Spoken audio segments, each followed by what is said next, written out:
We have at least 5 that want to come in, and we'll have many more than that very soon. We have at least 5 that want to come in, and we'll have many more than that very soon. And when you say want to come in, you mean? Want to come into the deal. In other words, yeah, part of the peace deal. And you said Saudi. And you know what it's costing the United States? Nothing. Nothing. It's so nice, isn't that nice? I say nothing. Why should we be paying? And we're settling peace. It's like Kosovo and Serbia.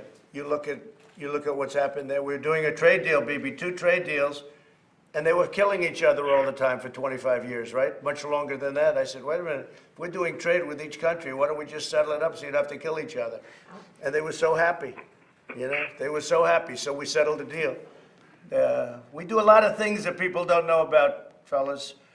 Any other questions for the President Trump, Prime can you just walk us through what normalized relations means? Like what now Sure. is Bibi, possible? do you want to give that? What normalized relationship, what it really means and what it means to you? Go ahead, Bibi. Yeah, well, I'll give you an example. I mean, this is so, it's really mind-boggling, okay? A few days ago, I went into a port in Haifa. There was a ship, a huge ship, container ship that came in from the Emirates, okay? Second container ship. The first one was a week earlier. So these were the first container ships coming from the free trade area in Dubai, coming to Israel. They had consumer goods there. They had actually washing machines. Okay, that's bringing down the price, the cost of living for the citizens of Israel right away. So it's trade. Okay, then Israelis could never fly east. I mean, we had to go around the Red Sea, really around the Arabian Peninsula. It would take us hours to get anywhere, let alone to get into the Arabian Peninsula, because we didn't have any relations there. Now people are planning. There are now tourism offices from Israel, all these tourism agents flocking to Abu Dhabi and Dubai and Bahrain, and they're now just loaded with requests from Israelis, and believe it or not, the other way around, Bahrainis and Emiratis who want to come to Israel. So you have tourism, you have trade, tourism, technology, entrepreneurs, everything. I mean, the same thing is going to happen with Sudan. We're going to have, you know, each of us has what it has to offer the other. It changes the lives of people. And exactly as you said, Mr. President, we're not engaging in bloodshed, we're not engaging in antagonism, we're engaging in cooperation for the present and the future. And it's not a distant vision, it's not a distant dream. I mean, we're actually seeing the fruits of peace right now, in these days after signing these agreements. I think we've never seen anything like this. And I want to say one thing that I do see, an enthusiasm from most countries in the world, from most people in the world, across the political divide. Yeah, Iran is unhappy. Hezbollah is unhappy. Hamas is unhappy. But most everybody else is very happy. And they should be, because peace is a good thing. It's a very good thing. So if you ask me, what does it feel like? It's amazing and it's fast. They're also poor. Iran is poor. Hamas is poor. They're all poor. And they weren't poor 3 years ago. They were blowing everything up. They're very poor. Do you think Sleepy Joe could have made this deal, baby? Sleepy Joe. I think, do you think he would have made this deal somehow? I don't think so. Well, Mr. President, one thing I can tell you is we appreciate the help for peace from anyone in America, and we appreciate what you've done enormously. Yeah. Mr. President, can you follow up on the idea of what this means to Iran, the pressure? Pivot of history, and this will be registered in the books, history books. History registers who did what. Yeah. I think it does. And it's going to. Yeah, no, I think it's a terrific thing, and it should be completed pretty soon. Say? Yeah, I just wanted you to, if you could expand a little bit about what this means to Iran, the pressure that these deals are now placing on it. Well, I think ultimately Iran maybe will become a member of this whole thing, if you want to really know the truth. Look, in the end, you're going to have everybody together with the United States, and beyond the United States, you'll have other major powers involved. And with it, not have to be signed into it because it's a region, but with it. And I could see Iran, look, someday I'd love to help Iran. I'd love to get Iran back on track. Their GDP went down 27%. They've gone from a rich country to a poor country in a period of 3 years. And I'd love to get them back on track. They just can't have nuclear weapons, that's all, you know. And nuclear weapons, and it's always death to Israel. That's all they shout is death to Israel. So they can't have nuclear weapons, but they can have what they want. I mean, they should be a great nation. They're great people. I know so many Iranians. I have a lot of Iranian friends. It should be a great nation, and we want it to be a great nation, but we can't have nuclear weapons. And I could see Iran, ultimately, it sounds, right now, it doesn't sound like something that would happen, but I see it happening. Ultimately, they'll all be one unified family. It'll be an amazing thing. Probably has never happened in the Middle East, because the Middle East is known for conflict and fighting. Here we ask the Mr. President, is this President, full normalization? that move or those plans are playing into the dynamics of the normalization deal with Israel. Which plans? To remove Sudan from the state-sponsored. The dam, you said? The dam, back to the... No, The state list Mr. of state-sponsored. Oh, President. yeah, why don't I have you answer that? So we've been working with Sudan for as long as I've been part of this administration to address. It could be a very, very successful, wonderful country, and I think it will be. It's been hampered by what's going on in the Can world. you explain though how that connects to the normalization deal with Israel as well as negotiations? Let me just, now sure. They're connected in the sense that the Sudanese leadership made sense that they both had one thing in common. They made sense for the Sudanese people to build out their economy, to create democratic institutions, all the things that the Sudanese people have been demanding. They're connected in the sense of the Sudanese leadership is now driving towards a really good outcome and improved life for the people of Sudan, and we think for the broader region in North Africa as well. And with the leaders on the phone, they've been incredible leaders, I will say. They have been incredible leaders. You have great leadership now, which you haven't had in the past. Please. Yeah, I was going to ask you, obviously you're going to be hitting the road the next couple of days. Are you envisioning any sort of meeting here in Washington between the Sudanese as well as the Israelis? And then, I'm just curious, what's it like to try to do something? Obviously. And then ultimately, we're going to have a big reunion at the end where everybody's here and everybody's going to be signed. And we expect that Saudi Arabia will be one of those countries and highly respected. The king, the crown prince, they're all just highly respected in the Middle East. And Mohammed from UAE, very highly respected, a warrior. He's really a great warrior. So they'll all come together. We're going to have a big, beautiful party at the end, okay? And you'll be there, okay? Okay, anybody else have a question? Another question about the debate last night. Yeah. You know, I know obviously this is very important. I think everybody was watching the debate last night. You seemed much more calm and measured at the podium. How much of that was you kind of trying to change your strategy, or was that you wanting to play by the debate commission's rules? What were you kind of was going through your mind? Because you did seem to jump out in the first debate. I think the other is more effective in terms of business and life. The first one, I thought I did great. There are certain groups of very aggressive people that loved the first debate, but I think this was better. This is obviously a more popular way of doing it. And no, I think, you know, I wanted to play by the rules. I felt very strongly about it. It's two different styles. I'm able to do different styles, you know, if you had to, but this seemed to be much more popular. Would you do another debate? Yeah, but I don't think there's any reason. I think we're leading in a lot of states that you don't know about.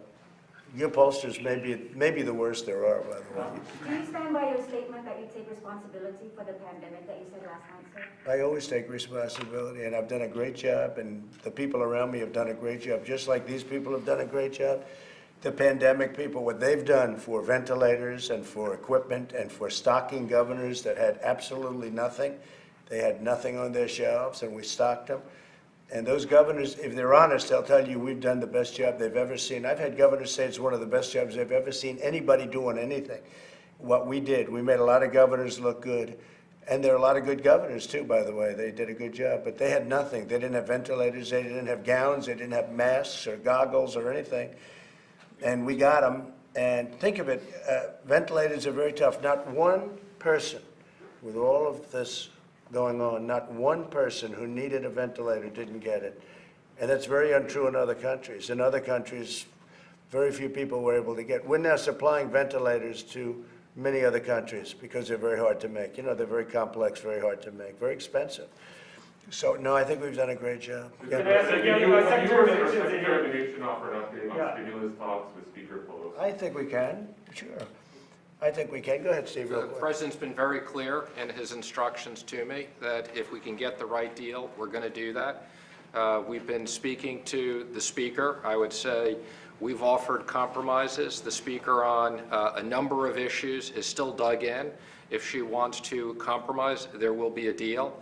But we've made lots of progress in lots of areas, but there's still some significant differences that we're working I mean, through. one of the big differences that she, and I said it last night loud and clear, she wants to bail out poorly run Democrat states. They're poorly run, both in terms of crime and in terms of economics.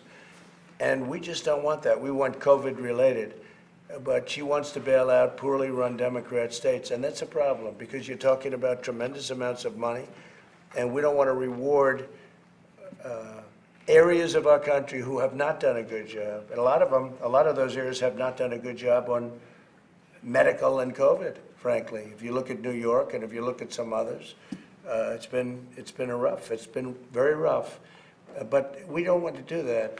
Now, we're talking, and we'll see what happens, but at this moment, I would say that I actually think Nancy would rather wait till after the election. She thinks it's a good point for the election, but I think it's against her because the American people know it's her that's stopping the money to going to them. So, you know, I really believe it. I think she views it as a good election point, perhaps. She's, you know, good for November 3rd. I'd like to see the people get the money. I don't think she wants the people to get the money before the election. I don't think that's a good point for her. But we want the people to get the money. It wasn't their fault. It was China's fault. It was China's fault. The plague came in from China. Okay? And that's about it. No. That's enough. That's enough. Thank you.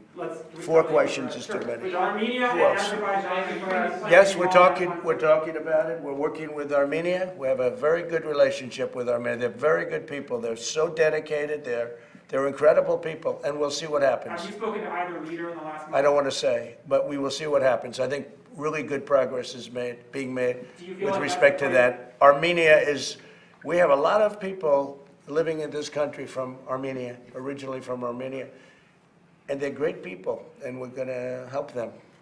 Okay? Can we ask about the weekend? So obviously, Prime Minister, sir, you mentioned a potential scenario in which Iran would be part of a peace deal. No, I think at the very end, Iran will be, yeah, I can see that. Can we ask Prime I Minister can see that. Netanyahu You see how that? he feels about Absolutely. that? I would say that. Yeah, sure, go ahead. Prime Minister Netanyahu, if you can hear me, Jeff Mason. This is Jeff Mason. He's got a mask on. That's the largest mask I think I've ever seen. So I don't know if you can hear him, but he wants to know about what you think, what you gentlemen think about, as I said, when it's all finished up and everybody's in the deal, I said that I wouldn't be surprised to see Iran be very friendly also. You have everybody unified. And I think that Iran will be in some way involved. What do you think about that? Well, I was beginning to say that when I spoke in the American Congress, I didn't say I was opposed to any deal. I said I was opposed to that deal because that deal lifted all sorts of restrictions from Iran and did not condition any change, require any change of behavior from Iran. So Iran essentially increased its aggression after the deal rather than reduce it.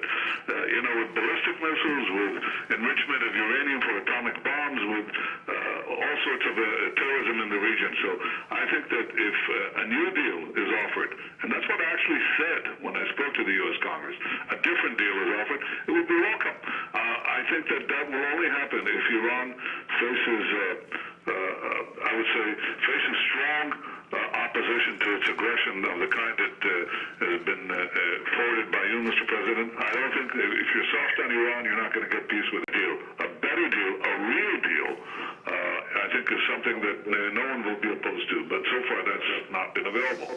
When everybody is unified, and this is all done, and it won't be in a long period of time, Iran will be in some way involved. If not part of the deal, they'll be very happy. And you know what? They're tired of fighting too. They're tired of what's going on. Those are great people, and they want an end to it. They want an end to it. In fact, if we win the election, they all want me to say when, but I always say if because it's an election, right? If we win the election, one of the first calls I'll get will be from Iran. Let's make a deal. One of the first calls I'll get. So they don't want me to win. And Russia doesn't want me to win either. You know what was unique about those two countries? They both don't want me to win. and that's okay. But I think we're going to win. And I think if you start looking at what's happening in these states and the votes that are coming in, and the amount of votes that are coming in, and the great red wave hasn't hit yet. That hits in a few days. It's going to be a great red wave like you've never seen before. You're going to have a wave like you've never seen before. It's going to be all red, and it's going to be a thing of beauty. Have a good time, everybody. Thank you. Thank you. Thank you very much, everybody. And I'll see you there soon, okay? And thank you very much.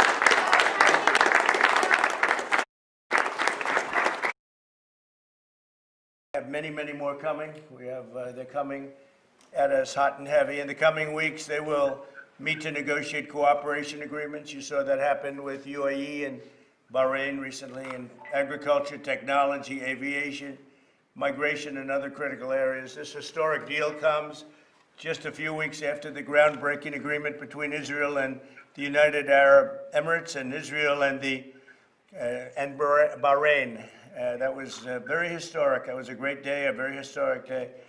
Bahrain and United Arab Emirates. 3 months ago, no one thought this would be possible.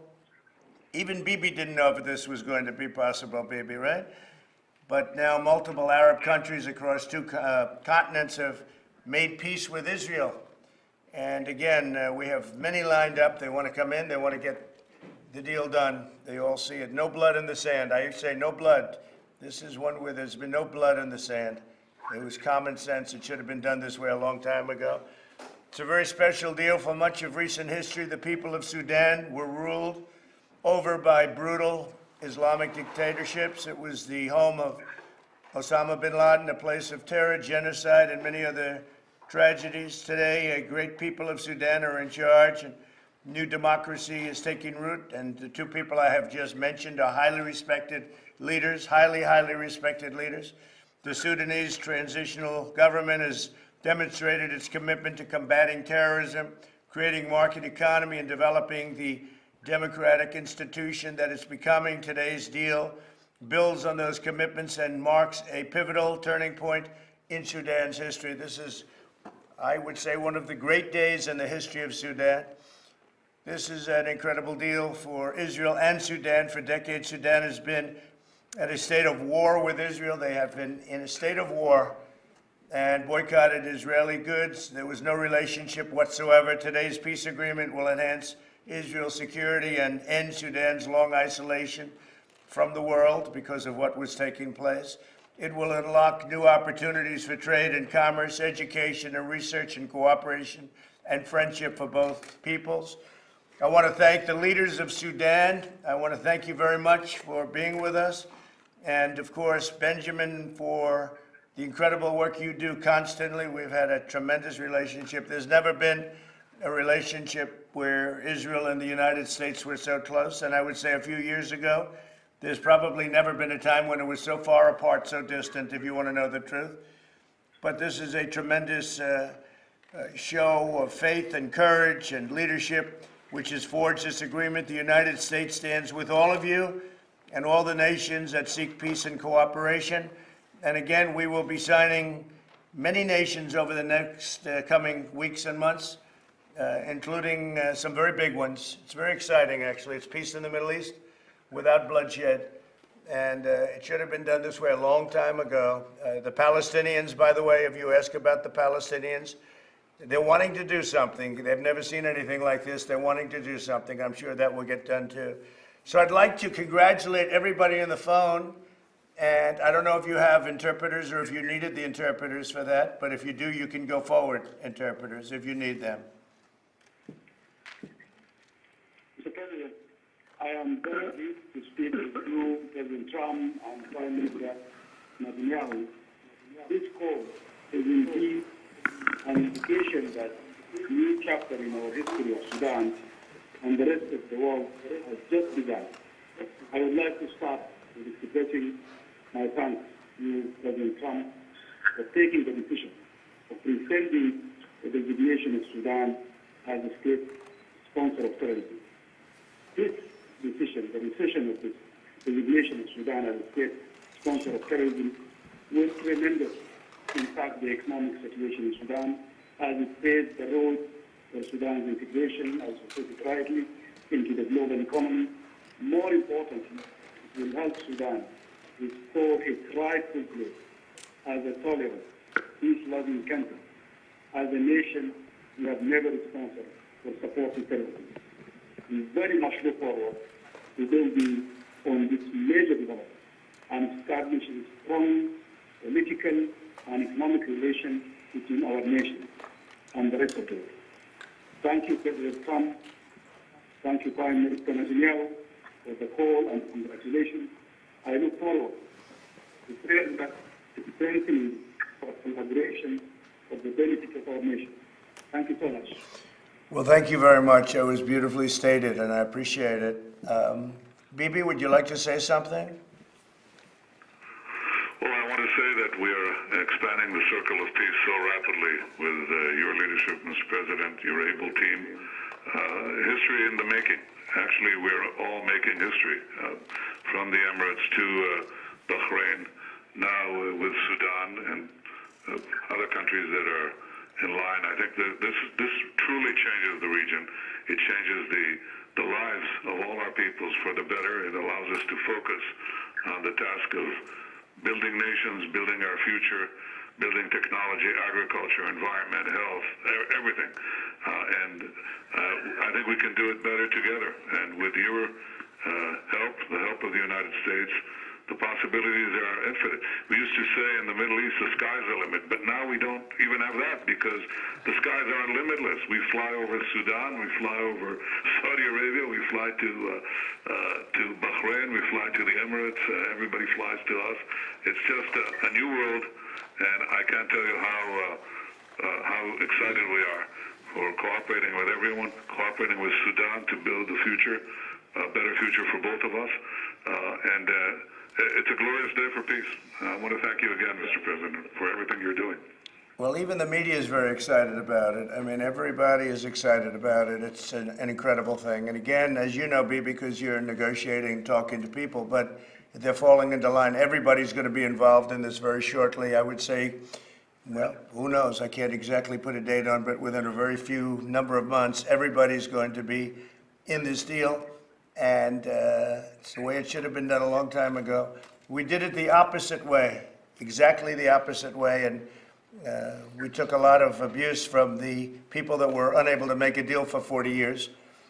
And this has gone very quickly, very nicely, very inexpensively, and with no blood. So we're very happy about that. Would anybody else like to say something? And then I'll have the press ask. Perhaps they may have a question for you.